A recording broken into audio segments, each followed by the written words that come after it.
But I want to shift to I guess more specifics, because here in Europe we're fighting now. I would have called it a proxy war against Russia, but it's becoming increasingly a very direct war. And I thought it was interesting you mentioned Spengler before in the civilizational discourse, because he used to refer to the Russians as more barbaric and primitive, but when he did so, he did it in the context you said, that they were more youthful, and he actually saw it as being beneficial to reach out to the Russians to, I guess, regain some of Europe's vitality and youth. But there's no such sentiment today. It's more, of course, one could say there was a bit demeaning reference to them, but nonetheless, in that framework of civilizations taking the lifespan of a human being, the Russians were seen as being the youthful part. But today, in the Ukraine war, where do you see this going? Because I'm very perplexed by the mere information which is coming out. It seems so very much divorced from reality. So, for example, in the 1990s, the whole decade, we had the discussions about the dangers of expanding NATO without taking in Russia. Now it's all memory hold. It never happened. So where do you see this war actually going?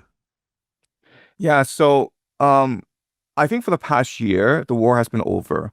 And if you just look at the front lines, if you look at how the Russians are fighting this war as opposed to how the Ukrainians are fighting this war, the Russian soldiers are demonstrating energy, openness, and cohesion. What I mean by that is that they're constantly learning from their mistakes and adapting to the circumstances. So the Russians have mastered drone warfare for reconnaissance purposes.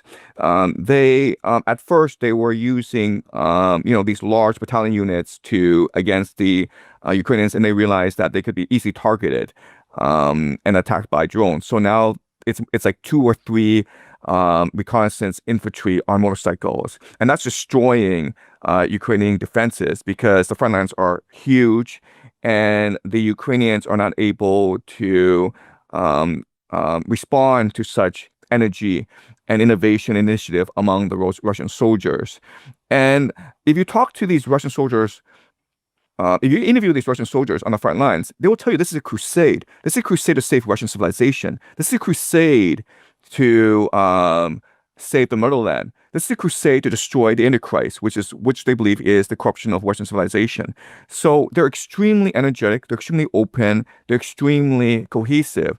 And then you go talk to these Ukrainian soldiers, and it's the complete opposite, right? Now they're dragging these 50-year-old men off the streets of Ukraine to fight this war that's completely pointless, hopeless, and lost. The desertion rates among the Ukrainian soldiers are just sky high, right? Like you're talking about hundreds of thousands of soldiers who are deserting. So this war is completely lost. And the reason why the Ukrainians have not admitted defeat is that it would be political suicide for the regime in Kiev to admit defeat, right? Because if Zelensky, after promising for the past 4 years that Russia is just a house of cards, that's going to decline, that will collapse because of Russian sanctions the very next day. You've been saying this for the past 4 years. You've won the social media war. I mean, if you just watch social media, the Ukrainians have been amazing. You can't tell your people the war is lost. You're going to get assassinated. And regardless of what happens, if you admit defeat, there'll be a revolution in Ukraine. So the Ukrainians are stuck where they are. They have to see this thing to the bitter end. Now, the Europeans are sponsoring the Ukrainians with the expectation that the Ukrainians will win this war. And look, this isn't really well said in the media, but NATO has been in this war ever since the beginning. Yes, it is Ukrainian manpower. It is Ukrainian soldiers on front lines, but it is NATO weaponry, NATO targeting, NATO surveillance, NATO special forces, NATO command and control, NATO financing. It's been everything from NATO. So NATO is sort of stuck as well in this war. It's sunk cost fallacy. It's like you go to a gambling house and you've lost $1 million. You can't leave because how do you tell your wife that you lost $1 million, right? So you're stuck where you are. So Ukraine's stuck, NATO is stuck, and this war is going to be resolved only by a military solution. I know there's a 3-point deal on the table right now. There's no way that Ukraine can say yes to this. There's no way that NATO can say yes to this. And so I think what's going to happen is the Russians are going to march all the way to Odessa. And once they take Odessa, this war is over, because Russia will have obtained all its strategic objectives. And by that point, NATO would have imploded by then. I like the way you use the openness as a point of departure, because often in the West we have to subscribe to the idea that we are open because we're the liberal democracy, where Russia's authoritarian, so it's closed. But it seems one of our main problems in Europe is that exactly that we have become closed in terms of refusing to see reality as it is. That is, I agree that usually in a war, the invading forces versus defending forces, you will see advantage of the defending ones in terms of morale, because they're defending the homeland. They will have greater motivation as opposed to anyone who is just militarily opportunistic. But this has kind of been the assumption in the West, that the Ukrainians would fight and the Russians would simply flee because they would realize the moral corruption of their government, who was just trying to snatch some new territories. But all of this left NATO out of the equation, though. That is, and if we leave NATO out, because we can't say that we're involved, suddenly that undermines our ability to interpret the motivations of the Russians. As you say, they genuinely see this as a war for their own existence, and I would add, for a very good reason as well. But again, if we have to all conform to this narrative that it's just opportunism, they're just hungry for more territory, this is just the Russian DNA, all our analysis will then be wrong. And I'm wondering if you see the openness as part of the weakness we have, because it's not just one issue. I think a big crisis we have in the West is a crisis of lack of strategy. That is, we can't even interpret threats anymore. Threats entails assessing intentions and capabilities, but when you're obligated to hate your opponent, how can you possibly interpret their intentions and capabilities in an objective manner? I mean, in Europe, you can't even discuss the security concern of your opponents. I mean, come to this continent, try to explain, what do you think are the security concerns of China, Iran, Russia? You would, crucified. You would have your career destroyed. They come after you. It's incredible. How are you going to have sensible policies if you can't actually talk about your opponents in a way that actually humanizes them? Look, I went to school at Yale, and this was like the late 90s. And Yale College, America at that point, was a very open, dynamic society where you were welcome to criticize everyone and everything. And I said to myself, you know what? If a society is so open, there's no way it could ever decline. Fast forward to 2016, right? 2016, you had Brexit, you had the election of Donald Trump. And at this point, if you're part of the elite, now's a good time to reflect and appreciate the world isn't what you think it is. And to appreciate that there's some serious problems in society that need to be addressed, especially wealth inequality, especially corruption, especially debt among the poor. And so now's a good time to reset your society. Instead, the elite chose to turtle up and create their own bubble and just ignore all criticism. And this was made worse during COVID. And this became extremely insular. The elite became extremely insular after the Russians invaded Ukraine, because the Russians invading Ukraine was a paradigm shift for the Russian elite, because they couldn't imagine like anyone could possibly challenge their empire, right? I mean, the Russians were this gas station with nuclear weapons, and they were poor, backward, barbarian people that survived on Western generosity. And their elite was extremely corrupt. So how could they dare possibly challenge us? So the Russian invasion was a major shot in the face of the elite. I mean, it sort of popped their bubble. But then, like, you know what? We'll just double down. We'll just continue believing our silly beliefs, even though they make no sense. And we'll believe that Ukraine will win this war. And so we've reached a point where, unfortunately, the biggest problem in the Western world is the arrogance, the insularity, and the close-mindedness of the elite. And the elite now has absolutely no strategic foresight. Not only will they refuse to consider the strategic considerations of Russia, Iran, and China, as you say, but they also refuse to admit that they could be at fault for what happened, right? They absolutely refuse to accept that NATO expansionism provoked the Russians into this war, and they have absolutely no plans for moving forward. You ask them, like, if Ukraine loses this war, what are you going to do? And they're like, they're not going to lose this war. Okay, well, what's going to happen if America forces you to send troops to Ukraine? Like, they have actually no idea what to do. So you have this Western elite that has put their heads in the sand. They collectively put their heads in the sand, and they're praying the sky doesn't fall on them. But the sky is going to fall on them. Yeah, no, well, again, this is I've never seen anything like this. People talked about propaganda during the invasion of Iraq. I remember that well, and it pales in comparison. I mean, this media coverage of Russians sending meat waves, and all of this is easy to disprove. But that's my point. If you had an open society where you could disprove, it would be one thing. But even if you look through the whole history of the conflict, that is from the coup, it's very easy to prove, to come up with the evidence that it was a coup, that there was a toppling, that, and again, within the first 24 hours of the coup, the US and others began to seize control over the intelligence agencies, government, economy of Ukraine, to use it as a tool against the Russians. But even when you have the facts, which can't be disputed, I noticed we've gone to a different level now. Now they say, well, you're supporting the Russian narratives. So it's no longer if it's true or not. It's just that story seems to give legitimacy to the Russians, and it delegitimizes us. So by merely presenting, irrespective of it being correct, it's just the narratives. This is the problem.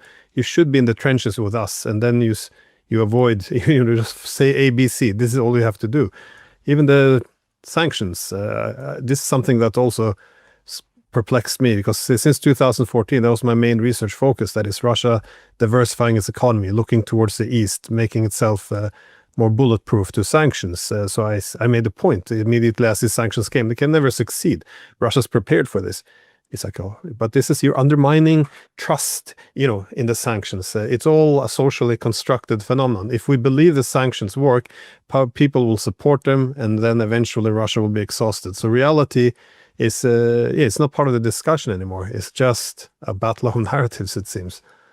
Look, I mean, the reality is that Western elite has absolutely no plan moving forward. They have absolutely no imagination. They are not able to reflect and innovate. Okay, so they imposed sanctions on Russia in 2020 because they imposed sanctions on Russia in 2014. And Trump comes in office, and at this point, everyone knows sanctions are not going to work. In fact, the Russian economy is doing quite well.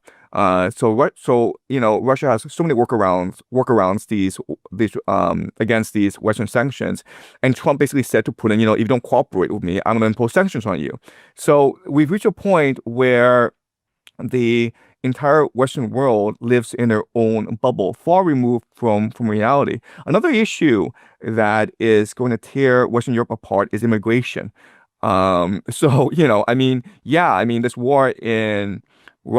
Ukraine is not going well, but look, this immigration issue, it's going to tear Western society apart. You look at what's happening in France, in the UK. I mean, you have these race riots going on, and you have to ask yourself how much longer society can stay together now that you have so much immigration, you have so much conflict within these nation states. So unfortunately, I think that looking forward, I think that what's going to happen is that the Western world, especially NATO, is going to commit more in Ukraine, and this is going to cause civil wars within the societies, and they're unable to see what is bleeding obvious to everyone else.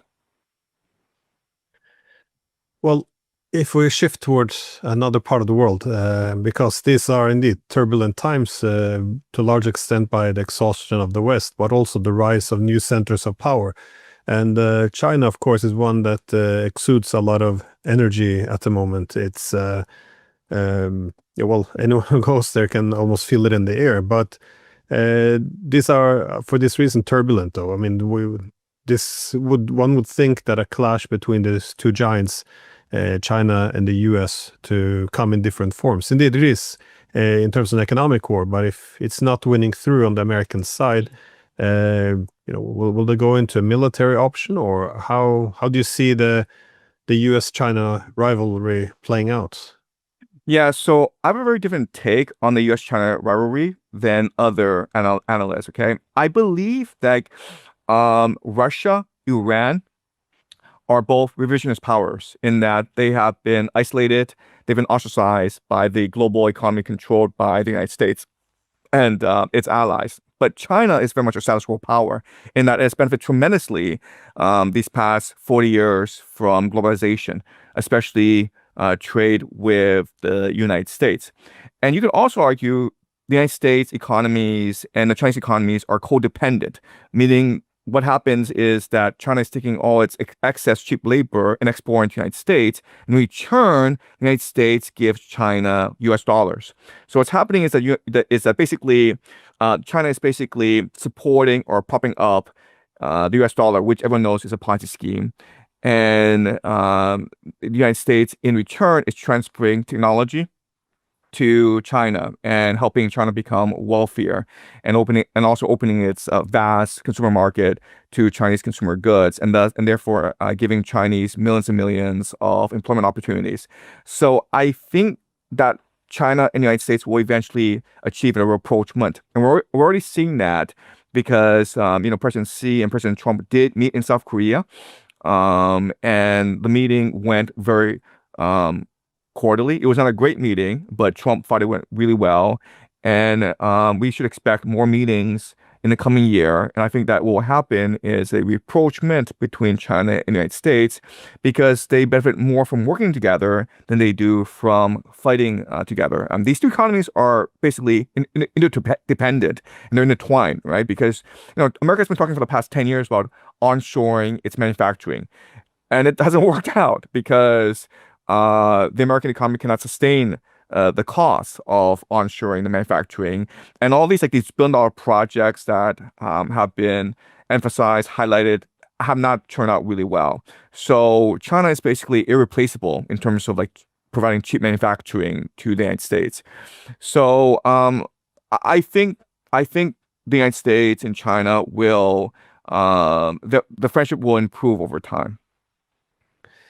Well, it does seem that a lot of the hostility coming towards China from the US is, based on the idea that they can't live side by side by a powerful China. In other words, it looks as if it's something that undermines the US hegemon as opposed to undermining the US itself. I don't know. I get the impression that, the US can't really restore its former hegemony. That is, the 1990s not coming back. And I think if there was rational discussions, more of it in the US, and actually there are more and more voices suggesting that a settlement could be found with China, because if the US would accept China, it doesn't have to prevent its rise. The US would actually have some benefits to be, one among equals in a multipolar system. It could reduce its foreign exposure, could stop bleeding so many resources, can get its economic house in order, stabilize society, economy. But of course, states do not always act rational when they're in decline. That's usually where my pessimism comes from. But from the rational perspective, the one would think that the US, given that they can't restore hegemony, that it could stabilize under a multipolar system, that there would be some room there for harmony. But my last question is, though, on, again, the two Eurasian giants. The big thing that no one seemed to predict was that, China and Russia would find common ground. Indeed, their economies are quite, mutually complementary. Unlike between Europe and Russia, there's no Ukraine in between that can be used as a proxy to decouple.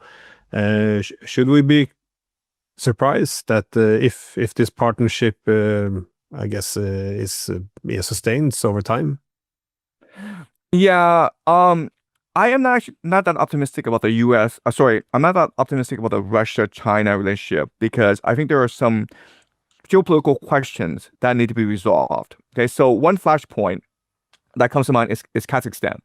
So ever since the 1980s, China has been heavily investing heavily in Kazakhstan because, Kazakhstan is such a pivot point for the Belt and Road Initiative. Everything basically has to pass through Kazakhstan in order to reach the Middle East and to Europe. So China has been spending a lot of resources trying to co-opt the Kazakhstan elite.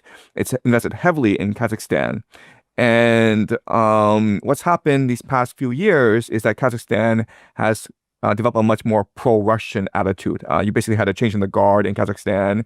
And so the Kazakhstan government is leaning more towards Russia. So my point is, like, I understand that people see Iran, Russia, and China forming this Eurasian bloc that can negate American naval power. And if that were to happen, then the Eurasian continent would prosper. But we have to remember that geography and history are pretty persistent. And Russia, China, Iran have had long histories of conflict, long histories of geographical and geopolitical tension. So I don't know how easily these conflicts can be resolved. So I know that China is very heavily invested in the Belt and Road Initiative, but Russia has its North-South corridor. Iran has its own trade route programs. So the question then is, okay, if these three nations were to come together and work together, who would be the top dog? Whose currency would be the universal currency? And can all these territorial disputes that have been persistent for the past few centuries, can they be resolved through negotiations? So I think there are some serious geopolitical issues that need to be resolved before these nations can work peacefully together. Yeah, because what one often hears from China and Russia is that they're not allies, they're more than allies, because an ally would essentially be country A and B cooperating against country C. In other words, the argument is therefore that they're not dependent on collectively balancing the US. But this is what I was wondering. Do you see, again, the United States, I think everyone recognizes that at least the US attempting to impose its primacy has brought together these countries. But if the US would end this, its aspirations to restore hegemony, and they wouldn't no longer require this collective balancing, do you think that a lot of these problems or challenges between the Chinese, Russians, Iranians would then begin to surface more if the US is taken out of the equation? Okay, so if I were a Chinese geopolitical strategist, I'm not, okay, but I'm saying if I work with the government, what I would say is that, objectively speaking, it's probably better for China that the US remains in Southeast Asia than if it were to leave. The reason why is, let's imagine the US leaves, okay? Well, how would Japan respond?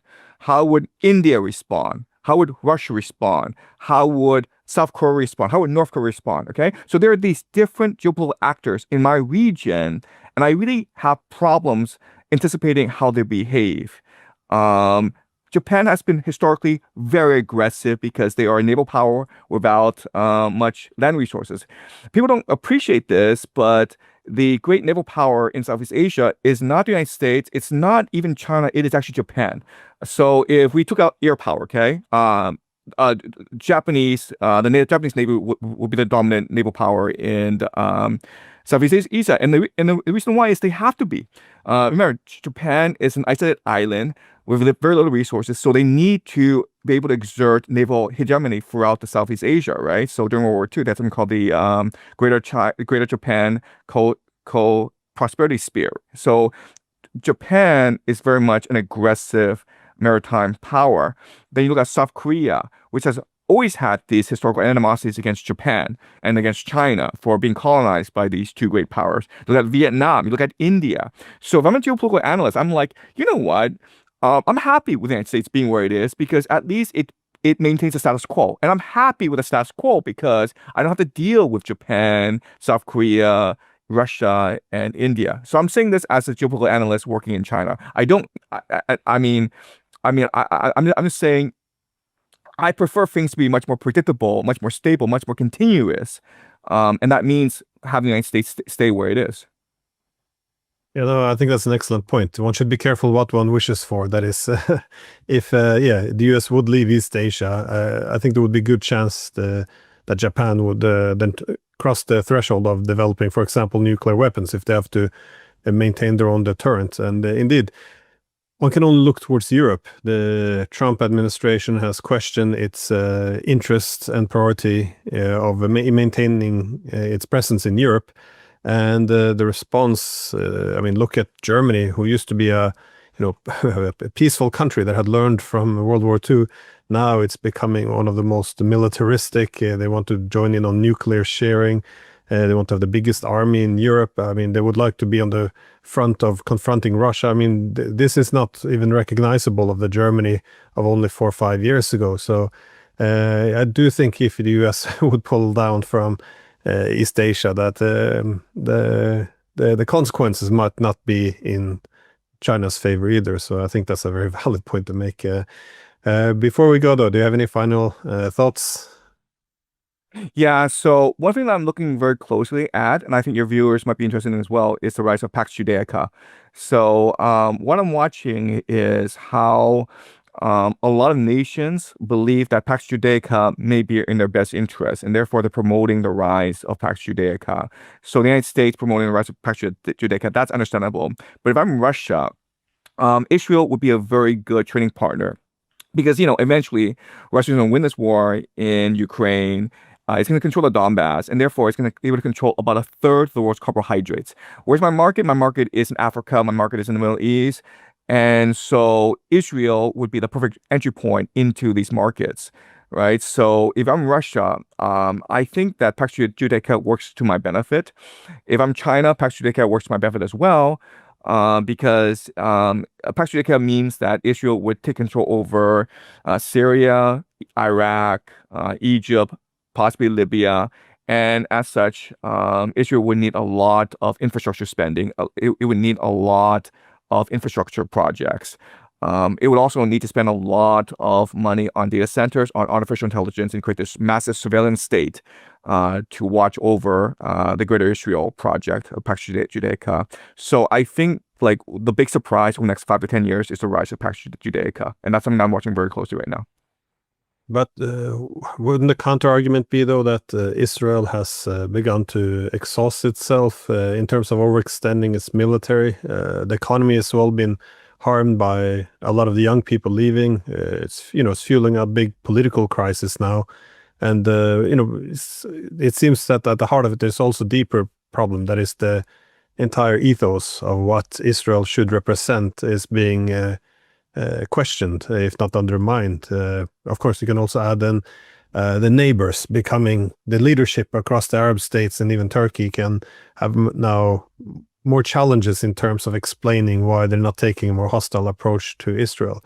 Given that also the US is in relative decline and other as its main protector, usually one hears the opposite argument, though, that Israel is finished, essentially. Right. How would you respond to that? So I think the nation of Israel and Pax Judaica are not the same thing. Okay, the nation of Israel is very much a Zionist project. I think Pax Judaica would be a project of transnational capital or finance. So let's just say I have $1 billion and I need to go invest it somewhere. I don't want to invest in the United States because the United States is $38 trillion in debt. It is divided, and it seems to be on the very brink of civil war. So it's kind of silly for me to put $1 billion in the United States. So where do I put this money? Well, the only place where I can put this money and see it grow over time is Israel. And the reason why is the entire Middle East. You look at Libya, you look at Iraq, Syria. It's destroyed, but that offers the opportunity for growth, right? So if I'm capital, I'm only interested in growth in return on investment. So and I think like it's every wealthy person thinks like that. I think like if I had $1 billion in the bank, I had to put my money somewhere. I would put it in Israel, and not only that, but I would do my hardest. I would work very hard to ensure that Israel wins out. And as you say, maybe there's something that the Israelis themselves don't want, but often history is decided by those with power as opposed to the people themselves. That's a very interesting perspective. I hadn't looked at it from that angle. So yeah, before you go, where can people find you and follow your work? Yeah, so I have a YouTube channel, Predictive History, where I upload my lectures on history. So I'm basically just trying to analyze what happened before and try to figure out what it means for the present. Okay, so I've done a lot of analysis of Middle Eastern history, and I believe that Pax Judaica is the future. I think that Israel will become the dominant power in the Middle East. So if you want to understand my reasoning, my analysis, definitely check out my YouTube channel where I go into the history of the Middle East. I also have a Substack, also called Predictive History, where you can subscribe. Most of our articles are free. So if you're interested in my geopolitical analysis, I would highly recommend it. Okay, thank you. Yeah, we should have devoted more time to the Middle East, but maybe next time. So thank you so much. Okay. Bye. 大家好，我是主播周玉琴。很多的朋友告诉我们，选择原版的太阳星全效克菲尔益生菌，它添加有羽衣甘蓝，健康再加分。而有睡眠困扰的朋友们，赶快选择蓝色包装这一款晚安加强版，绝对是更有感。每日克菲尔，时刻美好 ，Good Feel Good， 请上快点购为健康下单，而且要记得输入推荐代码，有额外的折扣优惠。太阳星全效克菲尔益生菌基础版、晚安加强版，新包装改版，内容不变，抽取更方便。要吃就吃最好的。